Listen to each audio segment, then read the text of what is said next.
You hear the breath of the crowd before you see them, tight and shallow, thousands pressed shoulder to shoulder, not speaking, not moving, not blinking. The square is stone, wet with cold. The kind of cold that clings to your ankles and seeps into your jaw, making your teeth ache. You smell fire, not from comfort, but preparation, charcoal smoke, iron oil, something raw and faintly sweet like blood soaked into linen. A scaffold rises before you, no, not rises, looms. Too large, too elaborate.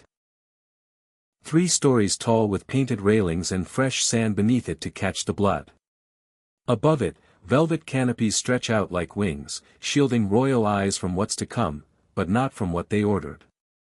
Musicians wait at the base, not playing yet. Drums are muffled. Bows hang at the edge of strings. You realize with a strange shiver, this isn't an execution. It's a production. Someone designed this. Every rope, every nail, every sigh in the crowd has been arranged. This moment was choreographed, costumed, and rehearsed. And you are the audience. There, across from the gallows, sits the queen. Draped in silver furs, skin pale against dark velvet, a goblet of wine resting in her hand like a jewel. She watches the stage. Not with dread. Not even with disdain. With patience. With purpose. A man is being dragged across the stone. You recognize him, though you hardly believe it. Once wrapped in ermine and gold, now bare as a butchered animal. His body is thin from prison. His lips, cracked. But his face, that face you saw on coins, in church murals, beside the king at every feast and battle, is still his. Broken, but unmistakable. He doesn't weep. Doesn't fight. His head is shaved, his eyes are blackened. And someone, some careful hand, has painted words across his chest in red ink and animal blood. Traitor. Sodomite. Thief. The words drip down his ribs like confession. The ropes are not yet tied. The blade is not yet drawn. But already, he is unmade. He was the king's choice. Not a servant, not a minister, his reflection. His breath. His will. He whispered what the king should say. He decided who lived and who vanished. No document bore a seal unless he touched it first. His name was once law. Now, he kneels naked before a scaffold. Not because of war. Not because of treason. But because of her. The queen did this. She did not raise an army. She did not issue a decree. She whispered. She waited. And when the moment came, she did not scream. She simply nodded. And in that gesture, the king's voice was silenced. His favorite became his shame. The crown's shadow became its stain. The mutilation has not yet begun. But every eye in the crowd knows what's coming. It has been promised. Announced in broadsheets. Scheduled like a feast. They say it will take 4 hours. They say his body will be taken apart piece by piece. They say the queen has chosen each punishment herself, with the same care she once chose silk. And all you can think, as the ropes are drawn tight and the priest begins to speak, is this: no man has ever fallen this hard. This fast. This painfully. And no history book prepared you for what comes next. If this already sounds darker than any history class you've ever taken, pause and subscribe to Tale of History. Because if you scroll past this and don't come back, you'll miss the moment when the queen makes a move that still haunts royal archives. They didn't notice him at first. He arrived without a title worth repeating, without a legacy to inherit, without an army at his back. His name passed through the corridors of court like a faint draft under a door, unremarkable, forgettable, easily ignored. But power rarely enters loudly. It slips in. It observes. It learns. He was called Hugh. Not a soldier. Not a noble heir. A younger son of a disgraced lord, the kind of man history usually loses between margins. But he knew how to watch. How to listen. How to bend in every room without appearing weak. While others jousted or boasted or begged for royal favor, Hugh did something far more dangerous: he waited. The court, at that time, was fractured. Factions gripped at the king like vines choking a crumbling wall. Nobles quarreled over land, clerics murmured about heresy, and the crown sat crooked on the head of a monarch too unsure of himself to rule alone. Edward II, king by name, by blood, by divine right, but not by strength. He was a man more drawn to the touch of hands than the weight of a sword, more comfortable building barns than building coalitions. In his eyes, ruling was a burden. But in Hugh's eyes, it was an opportunity. The title came quietly. Royal Chamberlain. A role most mistook for glorified errand boy. Keeper of the king's private quarters. Responsible for messages, schedules, royal household affairs. Trivial, on paper. But Hugh saw what others didn't. This was the gate. The door through which every whisper must pass. And Hugh, he had the key. First came the letters.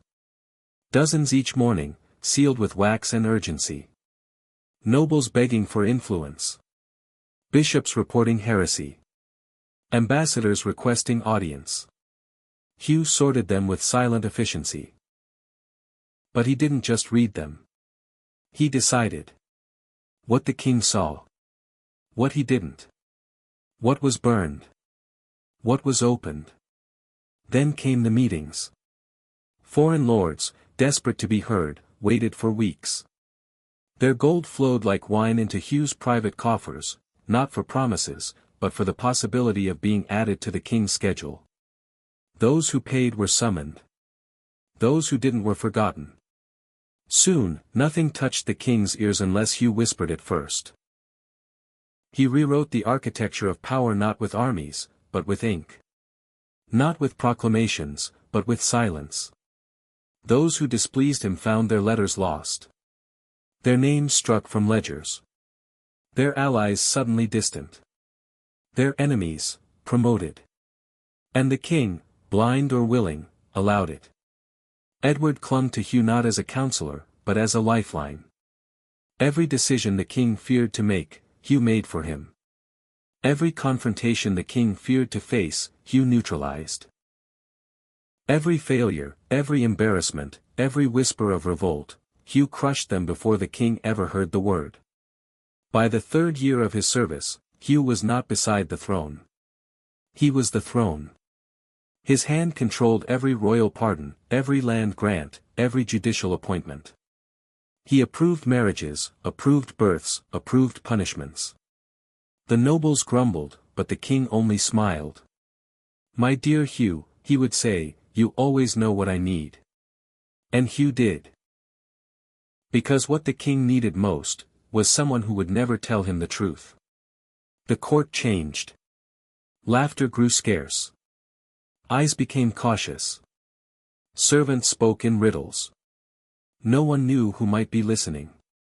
Because the man who once fetched the king's wine now held the power to destroy reputations with a glance. He replaced judges with puppets. Reassigned land to his friends.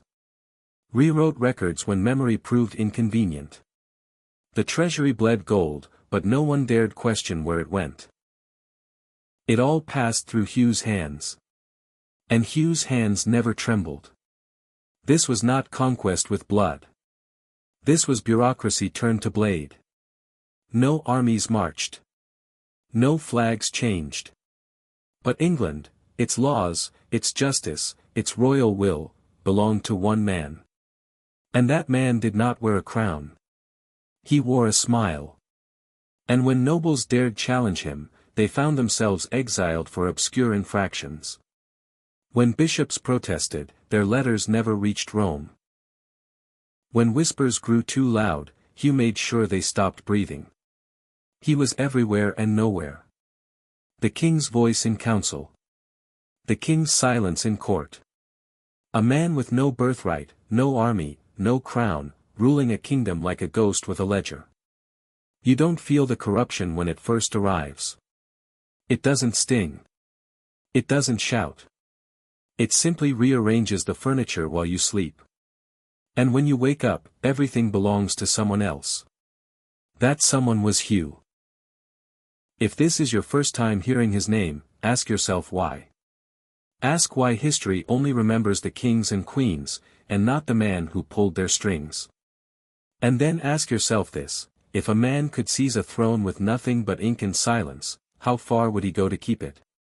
If you've made it this far, don't just listen. Act. Subscribe to Tale of History, because stories like this aren't told, they're buried. And if you leave without subscribing, you might as well be one of the courtiers who stood there, silent, as the noose tightened around the kingdom's throat.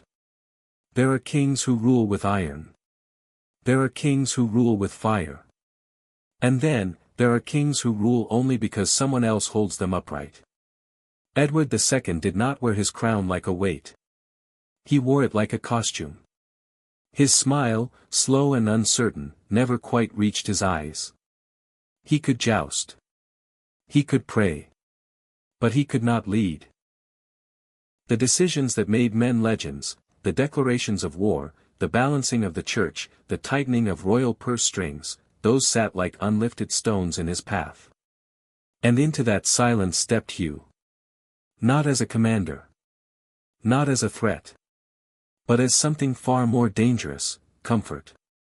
Hugh didn't challenge Edward's weakness. He made it useful. He rose at dawn to arrange the day's events before the king even opened his eyes. He dined beside him, advised him, reassured him. When Edward fumbled in court, Hugh smoothed over the pauses. When Edward hesitated before issuing judgment, Hugh answered for him. It was seamless. Effortless. And soon, it was essential. Because Edward no longer needed a government. He had Hugh. The court once whispered the name Gaveston, Piers Gaveston, the king's first favorite. He had been flamboyant, brash, loud with his privilege. He wielded his power like a sword, and the barons hated him for it. They dragged him from Edward's side and left his mutilated corpse in a ditch. Hugh saw that end. And he chose a different path. Where Gaveston had basked in the spotlight, Hugh cloaked himself in function. Where Gaveston played the fool, Hugh played the clerk. And where Gaveston made enemies, Hugh made the king dependent. Edward was not just fond of Hugh. He was anchored to him. The records show it. Letters written in the king's hand speak of, "My most faithful Hugh, my right hand, the soul of my counsel." Some chroniclers suggest it was love. Others insist it was worship. But neither theory captures the truth. It wasn't desire. It was need. Hugh was not a companion. He was a necessity. And so he began to cut the strings around the king, one by one. The old advisors, gone. Retired, reassigned, or disgraced. Loyal nobles were pushed out of council chambers. Bishops who questioned his influence found themselves under investigation. Even the Queen, Isabella, found the doors to her husband's confidence closed, her letters returned unopened, her servants replaced by Hugh's hand-picked spies. The palace, once echoing with many voices, now hummed with one. And it belonged to a man who had never been elected, never been crowned, and never been questioned. He did not rule beside Edward. He consumed him. And while the king drifted further into Hugh's embrace, England began to bleed. Gold vanished from the treasury, moved, it seemed, not to fund wars or feed the poor, but to purchase estates quietly signed into Hugh's name. Entire villages were sold to repay imaginary debts. Tax exemptions appeared for those who pleased him. Trade licenses were offered only with bribes. Court rulings were decided not by law, but by silver weighed behind chamber doors. One merchant paid 5 times the legal rate for a wool export license, only to have his ship seized days later by royal guards acting on Hugh's correction. The man protested. He was imprisoned. His sons paid a ransom. The fine was never recorded. The money never seen again. Hugh didn't drain England like a thief in the night. He did it in broad daylight. Openly. Legally. With stamps and seals and royal signatures, all issued by a king who no longer understood what he was signing. Because by then, Edward didn't need to understand. He only needed Hugh. And that was the horror of it. Hugh didn't take power. He became the power. And he did it by wrapping himself so tightly around the king's soul that pulling him away would have meant tearing Edward apart. There was no rebellion, no confrontation, no war. Just a quiet, systematic erasure of everyone but Hugh. A hollow throne. A smiling puppet. And a nation ruled by the trembling hand of one man holding another man's leash. But here is the most chilling part, no one stopped him. Not because they couldn't. But because Hugh made sure the king would rather burn England to the ground than be alone again. If you're starting to see the shape of this corruption, how it wasn't loud, but intimate, then you understand why this story matters. And if you're still listening and haven't subscribed to Tale of History, ask yourself what Hugh might have done to you for staying silent. You're watching a kingdom disappear. Not with war, but with need. And the Queen. She's watching too. And she is waiting. She never raised her voice. Not once. Even as the palace around her changed, even as doors that once opened with a glance began to close with steel quietness, Queen Isabella of France remained still. Her posture perfect. Her silence more eloquent than any protest could ever be. Because Isabella understood something the others didn't, to survive in a world ruled by men like Hugh, you couldn't be loud. You had to be patient. And she waited. They called her the she-wolf later, but wolves do not charge blindly. They circle. They listen. They choose the exact moment their prey forgets it's being watched. The first time she noticed it, really noticed, it wasn't with a proclamation. It was with a missing voice.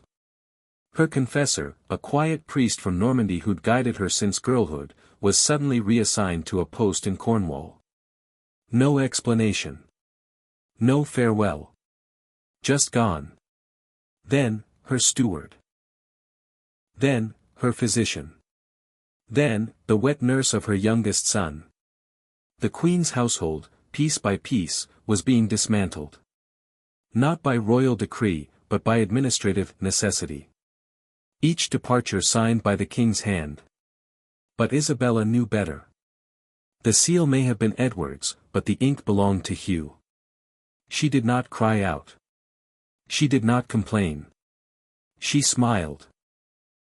At court, she stood beside her husband, cloaked in sapphire and diplomacy, nodding as Hugh addressed foreign dignitaries on the king's behalf. She spoke only when spoken to. Laughed when the court demanded laughter. Her silence was mistaken for loyalty. Her composure, for weakness. But behind the veil of obedience, Isabella was taking inventory. She watched the way Hugh walked into rooms unannounced. How even the Lord Chancellor deferred to his word. How the guards no longer addressed her as Majesty, but glanced past her shoulder to see if he was listening. And she began to record everything, not in ink, but in memory. She knew how to move quietly. After all, she had been raised in the court of Philip IV, King of France, who dismantled the Knights Templar without lifting a blade.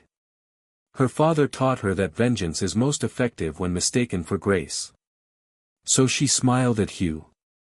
And while she did, she wrote letters. Not many. Not urgent. Not foolishly bold.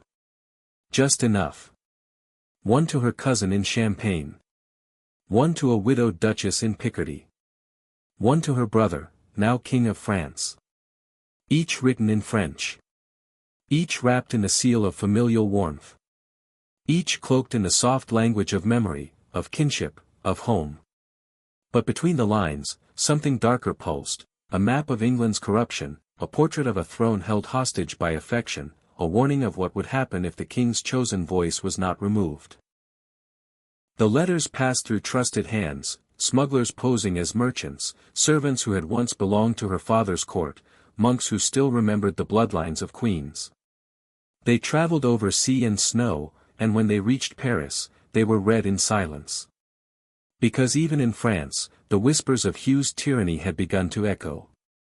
But still, Isabella waited. She could not afford anger. Not yet. Anger made mistakes. Anger drew attention. Hugh was too powerful, too entrenched. He controlled the army. He dictated the finances. He monitored the post. But there was one thing he had not yet taken. Sympathy. The nobles resented Hugh. The barons feared him. The people whispered of his cruelty. But no one dared move, not while the king adored him. Isabella would not shout. She would let them come to her. She began to host smaller dinners. Nothing grand. Just enough to gather a few wives, a few forgotten lords, a bishop too old to be noticed. She asked questions about their children. About their estates. She listened. And they spoke. Because there is nothing more dangerous than a woman who listens like she already knows the answer. She offered no promises. No rebellion. Only the softness of understanding. The calm look in her eyes that said, "He will not last forever. And when he falls, will you still be silent?" The queen became a mirror. She reflected back what the court feared most. That they were ruled by a man who did not wear a crown, and that the true monarch had been reduced to a shadow. And through it all, she smiled. Even as she was stripped of her estates. Even as her French attendants were accused of treason and sent back across the Channel in disgrace. Even as her youngest children were moved without warning to households loyal to Hugh, leaving her empty-handed and watched. She did not speak. She memorized. Every cruelty. Every theft. Every humiliation recorded behind the silence in her eyes. Because when the moment came, when the kingdom no longer looked to Hugh with fear but with hatred, she would not need to raise an army. She would only need to raise her hand. And the executioner would already be waiting. You don't realize you're watching a revolution when it's wearing perfume and pearls. But that's exactly what she was, an uprising with a coronet and a smile. A woman they dismissed. A mother they underestimated. A wife they tried to erase. But queens are not erased. They are remembered. If you understand what she was doing, how every silence was a seed, how every glance was a trap, then you're starting to see the game as it was truly played. And if you're still listening, and still haven't subscribed to Tale of History, then ask yourself, if Isabella could play this long a game in a world built to silence her, what exactly are you waiting for? Don't just watch history. Step into it. Before someone like Hugh decides you don't need to be heard. They thought the king's treasury belonged to England. They were wrong. It belonged to Hugh. Not in name, not in law, but in practice, in the way he passed over the ledgers with his own eyes before the exchequer ever dared look. In the way he amended documents in his own hand, then sealed them with the royal signet. In the way revenue collected from across the realm didn't flow to the crown, but through Hugh's fingers first.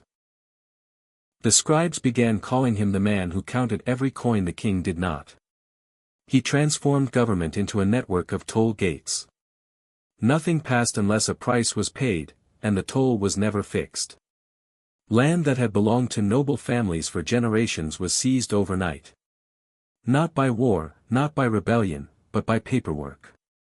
A single decree, issued under royal authority, but written by Hugh, could strip a baron of his estate and reassign it to one of Hugh's allies. Appeals were ignored. Protests punished. The records show entire villages transferred from their ancestral lords to newly favored subjects, men with no blood ties to the land, but deep ties to Hugh's purse. And when the nobles realized it was happening, they turned to the courts. But justice had been bought long before they arrived. Sheriffs, judges, bailiffs, those who ruled against Hugh found themselves suddenly accused of mismanagement, heresy, or moral depravity. They were replaced within days by officials more agreeable. A merchant from Lincoln, wealthy, respected, owed nothing, was imprisoned for failing to pay a tax that did not exist. His wife traveled for 3 days to plead with the court. She was told the case had been settled. When she returned home, she found her husband's shop boarded up. The fine had been paid by a rival. The merchant remained in chains for 6 months. When he was finally released, he discovered his business, his home, even his tools, all had been transferred. No trial. No judgment. Just Hugh. He did not use soldiers. He did not need violence. His cruelty wore silk gloves and rode in carriages lined with velvet. The pain he caused was quiet. Legal. Inevitable. Secret taxes began to appear on ports and market towns, never announced, never voted on. But if a shipment arrived in Dover or Bristol without an extra payment under the table, it vanished into royal seizure, and was never seen again. Even the church was not immune. Clergy who preached against corruption found their donations mysteriously withheld. Monasteries that refused to offer tribute were accused of harboring traitors. One abbey in the north, known for housing the poor, was razed after an anonymous letter claimed they had insulted the Queen. No proof was required. Only Hugh's approval. The entire kingdom bent around his greed. And no one could stop it, because to stop it, they would have to confront the king. And the king would not hear a word against the man who dressed him, advised him, completed him. So the coffers emptied. The roads fell into disrepair. Soldiers went unpaid. Peasants revolted, not in rebellion but in starvation. Yet Hugh's own estates grew. His manors multiplied. His wines came from Italy. His tables, from carved oak. His wardrobe rivaled that of royalty. It was said that when nobles were invited to dine with him, they did not feel like guests of a subject, they felt like guests of a monarch. Because that's what he was. Not by blood, not by coronation, but by theft. He didn't need a crown. He already wore fear. And that was the brilliance of it. No one could accuse him. Not publicly. Not directly. Because every document bore the king's seal. Every decree had the king's name. Hugh made certain that every coin he took was washed clean in royal ink before it ever touched his hand. So even as England burned, it was Hugh's fingers that tightened the noose, and the king's smile that justified it. But there is something history teaches again and again, even gold has a weight. And eventually, the crown beneath it begins to crack. When someone tells you money is the root of all evil, remind them this man didn't just steal gold, he stole kingdoms. You've already made it halfway through, so why not support real history by subscribing to Tale of History? If not, drop a comment, seriously, tell us what you're waiting for. Because silence? It never stopped a man like Hugh. She began with a necklace. A gift, delivered in a velvet pouch to the wife of a southern baron. Pearls, not large, but flawless. Accompanied by no letter, no signature.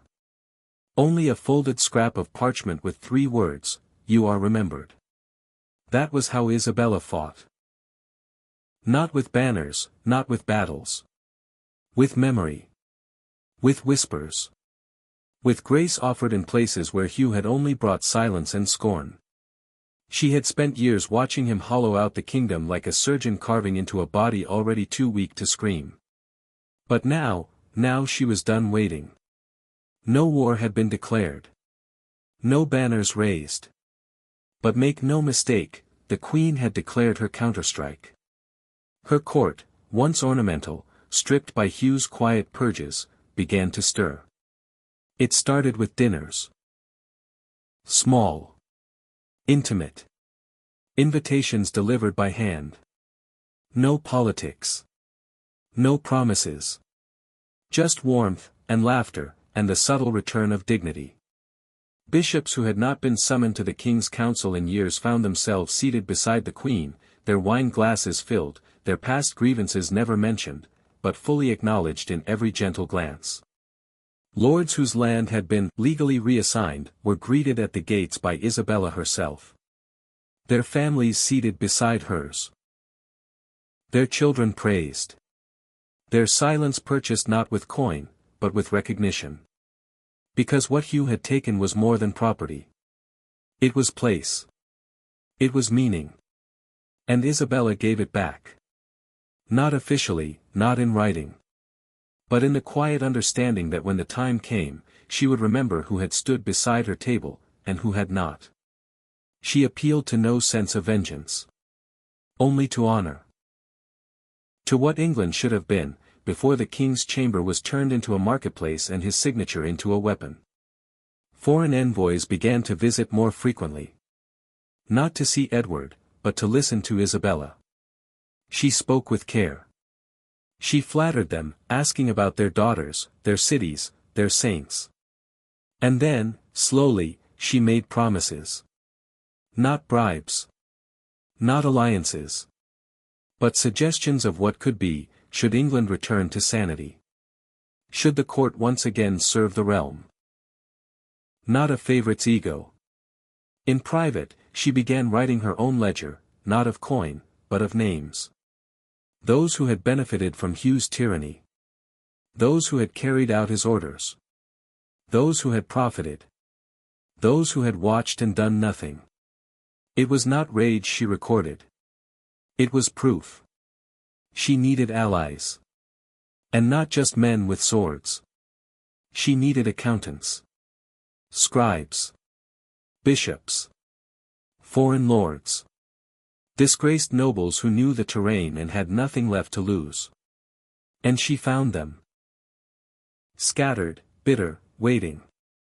She found them in Normandy, in Flanders, in Yorkshire. Each approached with subtlety. Each welcomed into the fold not as rebels, but as witnesses. Meanwhile, Hugh began to notice cracks. His orders were being delayed. His spies could no longer enter certain manors. His allies reported cold welcomes and colder eyes. Rumors began to circulate, of letters from the Queen to France, of nobles disappearing into private estates and not returning. He tried to send warnings. A few arrests. A few fines. But something was shifting. The fear that once protected him had begun to rot. In its place, indignation. And still, Isabella smiled. In court, she stood beside Edward, her hand on his arm. To the public, she was the picture of loyalty. But behind that hand was a dagger so sharp no one even felt the cut until they were bleeding. She began removing his allies, quietly, cleverly. The steward of a northern estate was accused of mismanaging church funds. Removed. Replaced by a man who once served Isabella's father. A judge who had always ruled in Hugh's favor was suddenly found to have falsified records. Investigated. Stripped of title. His replacement? A cousin of one of Isabella's allies in Picardy. One by one, the pillars holding up Hugh's empire began to buckle. Not with fury. Not with force. With precision. Because the Queen had learned from the man who ruined her world. She had watched him build a dictatorship through favors and fear.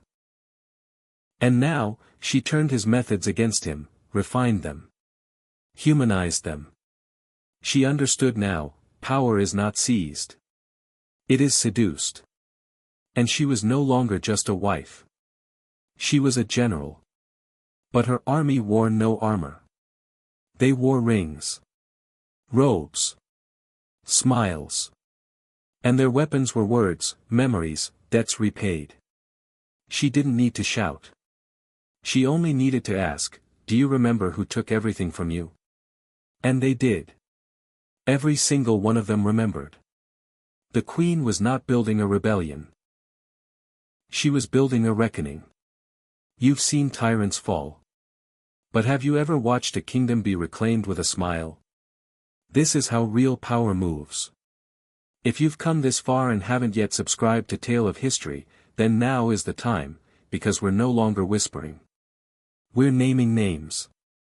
And if you'd rather sit back and stay silent, drop into the comments and tell us why. Just don't be surprised when the Queen writes your name down too. It was the feast of Saint Michael. A day of solemnity. Of incense curling up toward painted ceilings. Of voices raised in chant, trembling through the stone ribs of the chapel. The entire court was gathered, cloaked in devotion, cloaked in tradition. Even Hugh, cloaked in confidence. He knelt just steps from the king, his hands folded, his lips barely moving with the prayers. But he did not need to speak them. He was the prayer. The offering. The presence the king trusted more than God. He had no reason to fear. The queen, dressed in modest gray, sat apart, down the aisle, head bowed, her eyes veiled beneath her mantle. She had barely looked at him all morning. And then, halfway through the litany, everything stopped. No trumpet. No clamor. Just the soft, unmistakable sound of boots on stone. Men in livery. Royal guards. But not his men. They walked past the nobles. Past the altar. Past the king himself. And stopped in front of Hugh. At first, he turned to them with authority, not fear. What is the meaning of this? No one answered. They seized him by the arms, one to each side, hands rough, practiced. He tried to wrench away, tried to summon the king's voice, the old authority, but the chamber remained silent. And that silence, it was not confusion. It was agreement. His voice cracked. He turned toward Edward. The king's face had gone pale, his lips parted, eyes darting from Hugh to the guards, unsure what to say. What could he say? He wasn't the one in control anymore. That had been made clear. And then Hugh saw her. The queen. Still seated. Still composed. Only her head had lifted, her eyes visible beneath the veil. And she looked at him, not with rage, not with triumph. With certainty. That was what broke him. Not the chains. Not the hands that dragged him away. Not the nobles turning their faces. It was her gaze. He opened his mouth. Maybe to plead. Maybe to threaten. Maybe to beg. But she never flinched. For years, he had dismissed her as decorative. Irrelevant. His final opponent would be the church, the barons, the French, but never her. Now, she was the one ordering the guards. And they were obeying. One by one, the king's advisors stepped aside. Some did not even look at him as he passed. Some watched him with cool relief. Some followed, not to stop the arrest, but to witness it. He stumbled as they dragged him through the chapel doors, past the carved saints and the candlelit aisles where he had once strutted like a monarch. No crowd outside. No screams. Just sky. Blue, wide, endless. And the cold metal of royal authority closing around his wrists. He screamed for Edward. Screamed for justice. For mercy. But the king said nothing. Because what does a puppet say when the hand is taken away? Hugh was thrown into a covered cart. Alone. No servants. No allies. No retinue. The queen made certain the road was long, and the silence was louder than chains. He was no longer the king's voice. He was a prisoner. The king's choice had become the kingdom's curse. And curses, when they linger too long, must be purged. You ever seen someone realize they're not untouchable? That's this moment. It wasn't the sword. It wasn't the crowd. It was the realization that the pageantry had ended, and the stage belonged to someone else now. And if you've made it this far and haven't subscribed to Tale of History, it's either rebellion, or negligence. Go ahead, scroll down and justify it in the comments. But remember this. Hugh thought silence would protect him too. They called it a trial. But there were no lawyers. No appeals. No delay. Just a stone hall soaked in torchlight, filled wall to wall with nobles, clerics, soldiers, and servants, people who had once bowed to him, bribed him, feared him. Now they were just spectators. No jury was summoned. No witnesses were cross-examined. The charges were already known. They had circulated through every corridor, whispered from every mouth. Theft, treason, sodomy, spiritual corruption. One of the bishops leaned in and whispered to another, he stole from the crown, the realm, and the soul. That line would be repeated in sermons for months to come. Hugh was dragged in, bound in iron, gaunt from days of transport and silence. His clothes hung loose, no longer velvet, no longer royal. A coarse wool tunic replaced his court silks. His hands, once adorned with rings, were now bruised and bare. But it was not the guards he noticed. Not the judges. Not even the crowd. It was her. Isabella. Seated at the far end of the hall, not on a throne, not beside it, but directly facing him. Her eyes fixed. Her expression unreadable. She never looked away. Not when the charges were read aloud. Not when his voice, cracked, dry, desperate, tried to rise in protest. Not when the crowd hissed at the mention of sodomy, of betrayal, of using the crown seal to enrich himself while England starved. She watched. Not with hatred. With memory. Every slight. Every humiliation. Every exile and quiet removal. Every child taken from her arms. Every priest she lost. Every whisper she was forced to swallow. This was not revenge. This was recognition. And Hugh? He recognized it too. The hall fell silent as the charges were listed, not to convince anyone of his guilt, but to remind the kingdom of the cost of silence. He had stolen estates through forged decrees. He had denied justice to families unless they paid him tribute. He had violated the sacred trust of the king, not just in politics, but in body. He had used confession as blackmail. He had turned a sacred crown into a personal vault. He had become a parasite with a crown-shaped leash. And now, they were cutting him off. No defense was permitted. The sentence had already been written before the gates of the castle even opened. Mutilation. Public hanging. His body to be displayed. Not as punishment. As warning. The hall did not erupt into cheers. There was no celebration. Just stillness. A kind of grim acknowledgement that a monster had been made among them, and unmade, in public. When the sentence was announced, Hugh collapsed. Not from fear. From understanding. The man who had ruled without question, who had redrawn the lines of power with a single whisper, now stood in a place where not even his scream would matter. Because the court wasn't built to listen. It was built to remember. He begged. Not for freedom. But for dignity. But dignity was the first thing he had taken from others, and it would be the last thing denied to him. Still, the queen did not blink. She sat until the room emptied. Until Hugh was dragged from the hall, not by royal procession, but by butcher's pull. And only then, did she rise. You want to talk about justice? This wasn't it. This was theater. But sometimes, history needs theater. Because silence rarely teaches.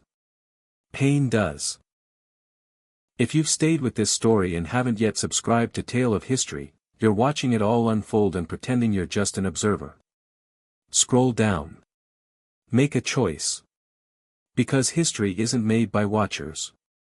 It's made by those who remember. The day of his death was choreographed like a coronation. Not a single movement left to chance. Not a word spoken without purpose. Not a scream wasted. It was not justice. It was instruction. From the moment Hugh Dispenser was taken from his cell, bound not by rope but by leather straps soaked in vinegar, to burn the skin raw, he ceased being a man. He became a message. A warning carved in blood. The crowd gathered in Cardiff by dawn. Children lifted onto shoulders. Old soldiers leaning on staffs. Women clutching handkerchiefs not to weep into, but to stifle the smell. The platform had been raised higher than usual, taller than the gallows used for common thieves. This was no common thief. This was the king's voice. The man who had once dictated law, who once held the power to destroy nobles with a glance. Now he stood trembling, stripped of his titles and his name, his skin already torn where the guards had dragged him across the stones. But the queen. She did not walk among them. She watched. From a balcony above, draped in the royal colors. A glass of red wine in her hand, the sun casting sharp shadows across her face. No veil today. No mourning garb. Only velvet, and certainty. And when Hugh looked up, blood in his mouth, sun in his eyes, he saw her. Still watching. They began with humiliation. His crimes were read aloud again, not for truth but for ritual, theft. Treason. Sodomy. Corruption. The last charge was shouted 3 times, each louder than the last. The crowd echoed it. Spit flew. Rotten food was hurled. A priest made the sign of the cross and turned his back. Hugh said nothing. Then came symbolism, deliberate, cold. He was stripped naked before the crowd. Not to expose flesh, but to expose the lies. The illusion of dignity. The body that once belonged to a king's favorite now offered up as spectacle. They tied him down, legs spread, arms taut. The crowd began to murmur, uneasy now. They had seen hangings. They had seen beheadings. But this. They took a hot blade. And removed his genitals. Not as an act of rage. As a statement. He corrupted the king, the herald proclaimed. So let this corruption be cut from him. The flesh was thrown into a fire beside the platform. No one dared look away. He screamed then. Once. Sharp. Then he bit his own tongue until the blood choked him. But they kept him conscious. Next came dismemberment. Not in haste. In order. One hand.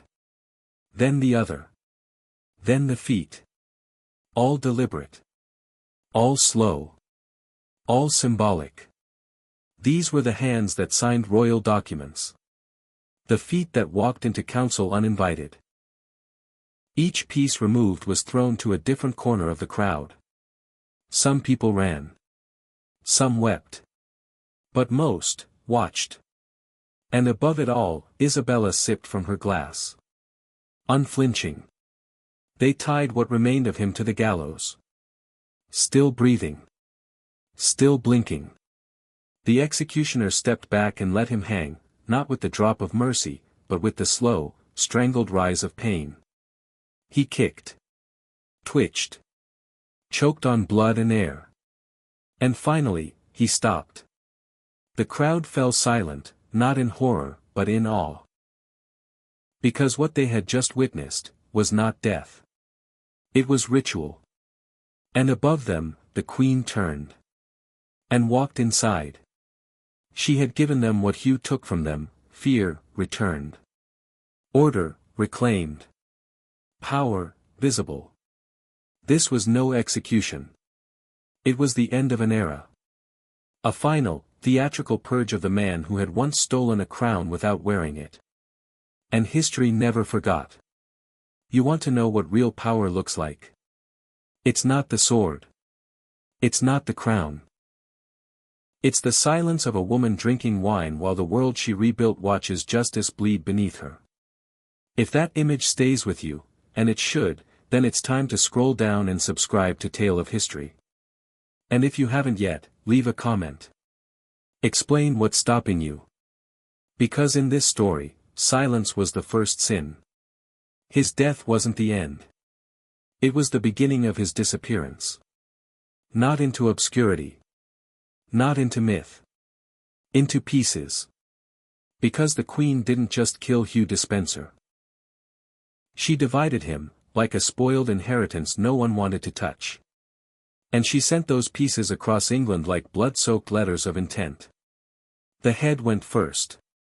Cleaned. Preserved in pitch. Mounted on a pike. It was shipped to London with full ceremony, escorted by soldiers who did not weep, and priests who did not pray. By the time it arrived at the city gates, word had already spread. They say the people poured into the streets not for joy, but for confirmation. To see the proof that the tyrant was no longer breathing. No longer speaking into a king's ear. No longer powerful. The head was placed on London Bridge. Facing the Tower. Facing the city he helped bleed. It did not rot quickly. Winter had settled in. The air was dry. His smile, they said, looked frozen in place, half sneer, half shock. No plaque beneath it. No inscription. Only the face. And everyone knew what it meant. The right hand was sent to York. Not the left. The right. The hand that signed royal orders, forged alliances, seized land, and stole inheritance. It was nailed to the gatehouse with iron spikes, palm outward, fingers curled. Not as a symbol of warning. But of rejection. York had resisted Hugh more than most. This was the Queen's thank you. Her tribute to the city that refused to bow to a false king. No guard protected the display. Because none was needed. The people did not dare touch it. They let the birds strip it clean. The genitals, already mutilated during execution, were burned at a public gathering in Winchester. A crowd was summoned. A fire was built in the courtyard of a monastery Hugh once tried to dissolve. The monks led the prayers. Not for Hugh. For England. The ashes were scattered to the wind. There would be no grave. No place to kneel. No place to remember him with flowers or grief. Only smoke. Only dust. And the rest of his remains. Scattered like seeds, if seeds could curse the ground they touched. A rib here. A foot there. Sent to noble families who had lost sons to Hugh's greed. Buried under floors. Tossed into marshes. One fragment, they say, was taken by a bishop and buried beneath his church steps. So that every Sunday, the righteous would walk on him. It wasn't superstition. It was politics. Because the Queen wasn't just erasing a man. She was uniting a kingdom, not with treaties, but with flesh. His broken body became her signature. Her closing statement. Her final chapter in the book Hugh thought he had written alone. Each piece carried a message: this is what happens when rot wears robes. And the silence that followed? It wasn't peace. It was memory. No ballads were sung. No monument built. But every noble who received a piece of Hugh remembered the lesson. And every child raised in those houses grew up with that story, not as myth, but as warning. The Queen didn't just end his life. She made his memory into a weapon. If you're still watching and haven't subscribed to Tale of History, maybe you enjoy suffering. Either way, tell us in the comments what's stopping you. Is it pride? Is it principle? Or are you just waiting to be convinced with another mutilation? Because in this kingdom, even the dead have work to do. Power is a mirror. And sometimes, it's a guillotine. Hugh Despenser's death wasn't just the fall of a man. It was the breaking of a bond, one that had corrupted a crown, blinded a monarch, and pulled an entire kingdom into the shadow of one man's ambition. But what replaced him wasn't peace. It was silence. Yes, the Queen ruled. Not officially, not at first. But everyone knew who pulled the strings. Her influence stretched across council and court, over treaties and taxes. She spoke less, but was heard more. Her eyes, once dismissed, became the lens through which England saw its own reflection. And that reflection wasn't pretty. Because while Hugh's blood had been scrubbed from the stones, the stain of what he represented remained. Favoritism. Codependence. Power without scrutiny. Isabella paid a price. Not in gold. Not in wounds. But in distance. She was never beloved. Not really. The people admired her vengeance, yes. They respected her mind. But in her victory, they saw a woman who had outplayed everyone, a queen who had turned her husband into a whisper, and her rival into ash. She became necessary. But not forgiven. And Edward? The king who once clung to Hugh like a lifeline. He withered. Not all at once. Not publicly. But gradually, like a candle left burning in a sealed room. His voice, once confident behind closed doors, grew quieter. His decrees, once co-written by Despenser, lost their direction. He wandered his own court like a guest in a house no longer his.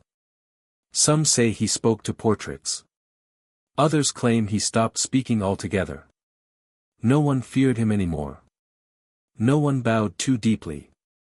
He had become a symbol of what happens when love blinds judgment, when trust turns into tether. The people? They cheered when Hugh was torn apart.